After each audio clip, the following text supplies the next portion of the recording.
Adoro esse tipo de vídeo, perguntas e dúvidas gerais de obra.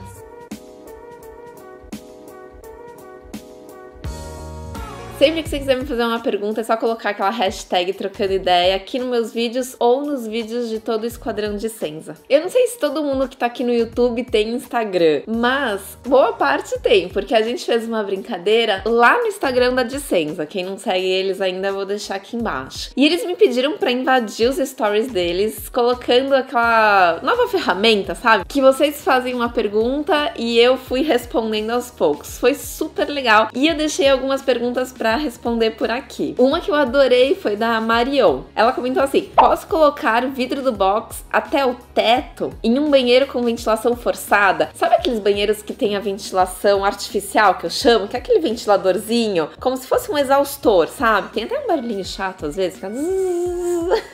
Se esse ventiladorzinho for dentro do box, sinceramente vai ser melhor, porque você imagina aquele box fechado até o teto e o espaço ali sem ventilação nenhuma vai ficar meio claustrofóbico, né? Ai, gente, acho que eu sou um pouquinho claustrofóbica. Só de pensar me deu agonia. É bom você ter uma ventilação. Ou você não encosta esse box até o teto, deixa um pouquinho que seja ali pra ter uma circulação de ar, se o ventilador for fora do box, ou de repente você põe até 2 pontos, né? Põe um dentro do box e outro fora. A única coisa é que eles vão ter 2 saídas. Mais chatinho de resolver lá fora depois essas saídas. O ideal seria estar dentro do box mesmo, tá? Outra pergunta que eu adorei foi da Jaqueline. Ela me escreveu assim: Patrícia, bancada para banheiros em porcelanato com pia esculpida ou toda em louça? Sabe que alguns clientes me pedem pra eu fazer a bancada do banheiro com a cuba esculpida, aquele banheiro de uso diário. E eu falo pra eles, eu não falo não, tá? Mas eu falo pra eles que, sinceramente, eu acho pouco higiênico, pouco prática a manutenção do dia a dia com essas bancadas esculpidas ali no banheiro da suíte, no banheiro do quarto. Por quê? Gente, muito simples, tá? Desculpa aí pra quem tem nojinho, acelera uns segundinhos, pula essa parte, porque eu vou falar uma nojeira. Você tá lá escovando o dente. A hora que você dá aquela cuspidinha, a bancada esculpida, ela tende a ser reta, com cantos retos, 90 graus. Sim, a sujeirinha fica acumulada ali nesses cantos. E a pasta que você cospe fica parada ali no fundo reto. Sabe aquela situação que você tem que ficar jogando uma aguinha assim?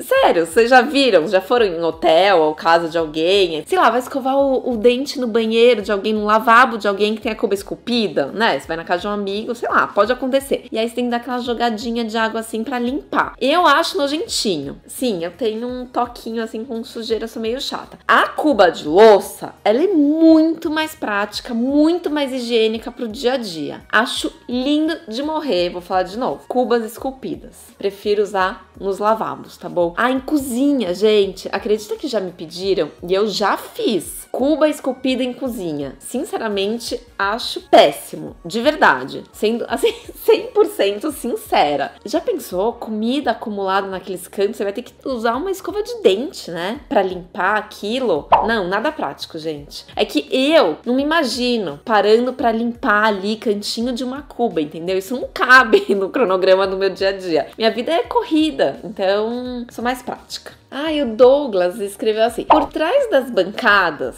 e dos armários, o que podemos fazer para proteger as marcenarias, já que não tem revestimento por ali? Eu não uso mesmo revestimento atrás da marcenaria. Geralmente eu coloco o revestimento fazendo o recorte na parede ao redor da marcenaria. Uma questão de economia mesmo. Ali não é uma área molhada, tô falando de armários altos, tá? Ali não é uma área molhada, então não teria por que usar revestimento ali atrás. Embaixo da pia, alguns clientes me pedem para revestir, pensando num futuro vazamento, num pinga-pinga do sifão, por exemplo, sabe? Quando entope alguma coisa ali, enfim, pode acontecer. Sejamos sinceros aqui. Mas cores. Eu não recomendo. Eu prefiro usar uma tinta ali própria para paredes e tetos de cozinhas e banheiros, que é uma tinta um pouquinho mais resistente. Aliás, ela é bem mais resistente ao vapor, ela é anti-mofo, então para essas áreas ela é ideal. Mas não é para ter vazamento embaixo da pia, então não tem problema, mesmo porque se tivesse a marcenaria ia pro saco. Bom, não sei se eu respondi. O que fazer para proteger? Usar uma tinta própria para aquela área, tá bom? Uma tinta mais impermeabilizante. Falando em impermeabilizantes, né? Se chama Eu Mesma Nath. Bom, Nath. Ela me escreveu assim: queria muito saber o que acha de bancada de marcenaria no banheiro. Tem perigo de estufar? Eu falei impermeabilizante porque, na verdade, eu tava pensando numa madeira maciça, com uma proteção ali de verniz. Não é que ela é impermeável, mas se você quer fazer uma bancada em madeira pro seu banheiro, precisa ser uma bancada de madeira maciça, tá? Não vai me fazer com MDF que não vai funcionar. Ah, mas eu vou revestir em fórmica, a fórmica é super impermeável. Não, gente. Em algum momento a fórmica vai ter ali uma emenda do revestimento com o MDF que tá ali dentro. E sim, se entrar água no MDF vai estufar, vai ficar um troço horroroso, fedido, torto. Não faça, pelo bem da sua saúde.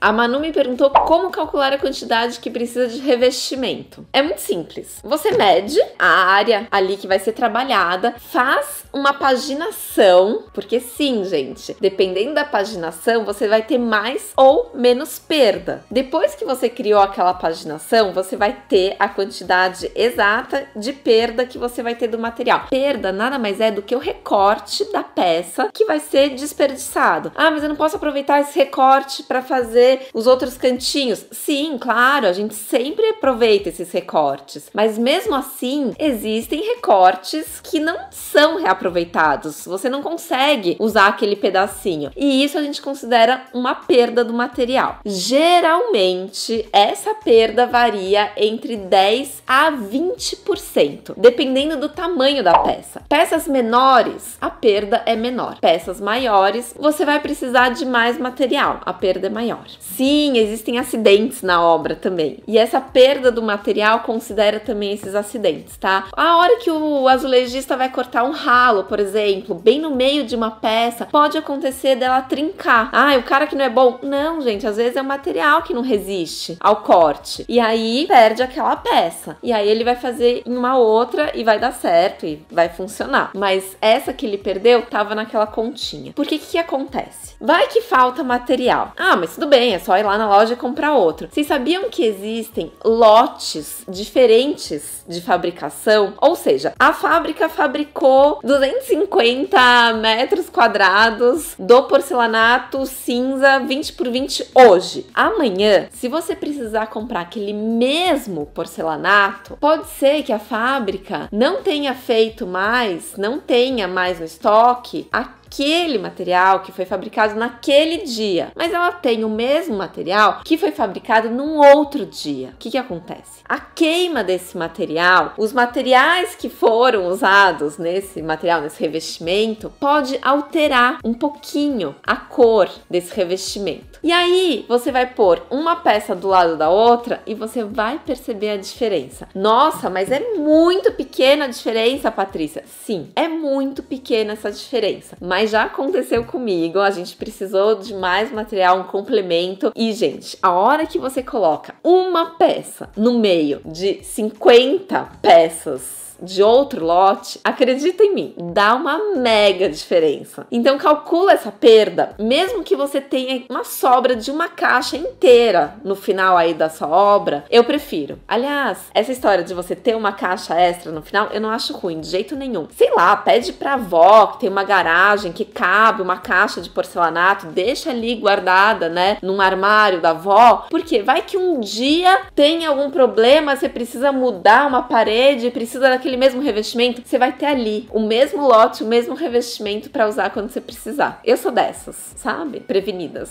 É isso, se tiverem mais dúvida, me escreve aqui embaixo, sempre com aquela hashtag trocando ideia. Me fala se gostou do vídeo, se inscreve no canal e no canal da Dicenza. Beijo, valeu, tchau!